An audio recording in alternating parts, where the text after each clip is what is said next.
Picture this for a second.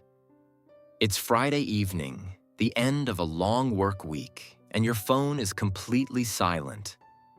No one's texting you asking, "What are you up to this weekend?" No one's inviting you out for drinks or coffee. And you're sitting there in this quiet, scrolling through social media, watching everyone else post their group photos, their dinner parties, their night out with the besties stories. And somewhere deep inside, there's this strange mix of feelings. Maybe a little relief, maybe a little emptiness, maybe something you can't quite name. Here's the thing most people don't understand. Not having close friends isn't always about being antisocial. It's not always about being awkward or broken or incapable of human connection. The psychology behind this is so much more complex and fascinating than society wants to admit. And today, we're going to dive deep into the minds of people who walk through life without a tight inner circle. Because I promise you, what's actually happening beneath the surface might completely change how you see yourself or someone you know. Let's start with something that might surprise you. Research from the American Sociological Review found that the average number of close confidants people report has dropped dramatically over the past few decades. In the 1980s, most people said they had 3 close friends they could confide in. By 2004, the most common answer was 0. 0. We're living in the most connected era in human history, and yet more people than ever are walking around without a single person they'd call a true close friend. So what's actually going on here? Well, the first thing we need to understand is that there are fundamentally different reasons why someone might not have close friends. And these reasons reveal completely different psychological profiles. Let's talk about the first type. Some people don't have close friends because of what psychologists call avoidant attachment. This usually develops in childhood when a kid learns, either through neglect or inconsistent caregiving, that depending on others leads to disappointment. Their brain essentially builds a protective wall. It says, hey, getting close to people is dangerous, so let's just not do that. These individuals often appear incredibly self-sufficient. They're the ones who handle everything alone, who never ask for help, who seem totally fine on their own. But here's the twist. Deep down, many of them do crave connection. They've just learned to suppress that need so effectively that they've convinced even themselves that they don't want it. But here's where it gets interesting. There's another type entirely. Some people genuinely thrive with minimal social bonds, and there's nothing wounded about it at all. Psychologist Jonathan Cheek has spent decades studying what he calls unsociability, which is completely different from shyness or social anxiety. Unsociable people simply have a lower need for social interaction. Their brains don't get the same dopamine rush from socializing that extroverts do. For them, being alone isn't deprivation, it's restoration. It's like asking why some people don't eat dessert every day. They just don't crave it. Think about it like this. Imagine your social energy is a battery. For some people, social interaction charges that battery. For others, every social interaction drains it, and only solitude can recharge it. Neither is wrong. They're just different operating systems. Now let me paint you a scenario that might hit close to home. Imagine someone who moved cities for work 3 years ago. They left behind their college friends, their childhood connections, everyone who really knew them. In their new city, they've got coworkers they chat with. They've got neighbors they wave to. But actual close friends? The kind you call at 2 in the morning when everything falls apart? None. And it's not because they're broken. It's because building genuine friendship as an adult is genuinely incredibly hard. Studies from the University of Kansas found that it takes approximately 200 hours of shared time to develop a close friendship. 200 hours. When you're juggling work, responsibilities, maybe family, maybe just trying to keep yourself together, where exactly are those 200 hours supposed to come from?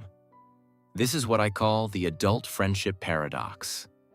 The time in life when you most need emotional support and connection often happens to be the exact time when building that connection becomes nearly impossible. And nobody talks about this. We act like if you don't have close friends, something must be wrong with you. But maybe, just maybe, the structure of modern adult life makes deep friendship almost unsustainable for many people. Here's another layer to this. Some people don't have close friends because they've been burned. Maybe they trusted someone deeply and got betrayed. Maybe they opened up and got judged.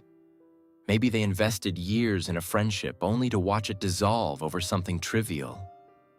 Psychologists call this social scarring, and it's incredibly real. Your brain is designed to protect you from repeated harm. If emotional vulnerability led to pain, your nervous system literally learns to avoid it. It's not weakness, it's survival programming. But I want to challenge something here. Society has this narrative that friendship is absolutely essential for happiness. And while social connection is certainly important for most humans, we rarely question whether the friendship model we idealize is actually realistic or even healthy for everyone. Think about what we're sold. We're told we need ride-or-die best friends, a tight squad, people who know everything about us. But what if some people connect differently? What if some people find their deepest fulfillment through brief, meaningful interactions, through online communities, through creative work, through their relationship with themselves? Psychologist Abraham Maslow, the guy behind the hierarchy of needs, actually found in his studies of self-actualized people that many of them had very few close relationships. But the relationships they did have were profoundly deep. Quality over quantity wasn't just a preference for them. It was their entire approach to human connection. And this brings me to something really important. If you're watching this and you don't have close friends, I need you to hear something.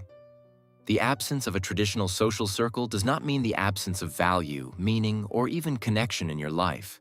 Some of the most creative, most thoughtful, most emotionally intelligent people throughout history have been relative loners. They weren't broken.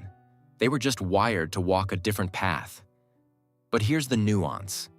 There's a difference between chosen solitude and painful isolation. If you're alone and at peace, genuinely at peace, not performing peace but actually feeling it, then maybe you've found something that works for you. But if you're alone and it aches, if you scroll through your contacts at night hoping someone reaches out, if you feel invisible in a crowded room, then that's worth paying attention to. That's not something to dismiss or shame yourself for.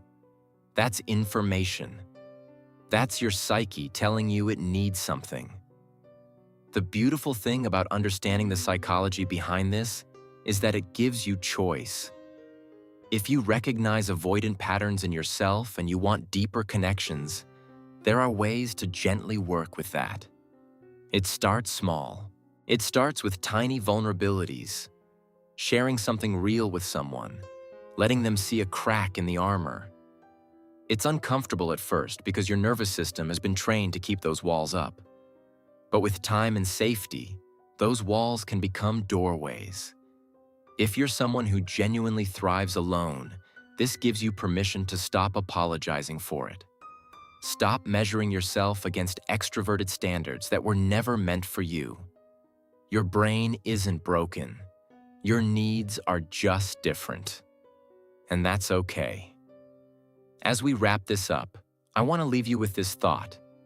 Friendship isn't one size fits all. Connection isn't one size fits all.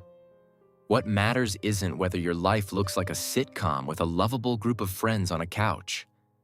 What matters is whether you feel seen, whether you feel understood, whether you have moments of genuine human warmth, even if those moments are rare and unconventional. So if you're someone without close friends, take a moment today, not to judge yourself, but to get curious. Ask yourself honestly, is this something I've chosen or something I've settled into by default? Is this peace or is this protection?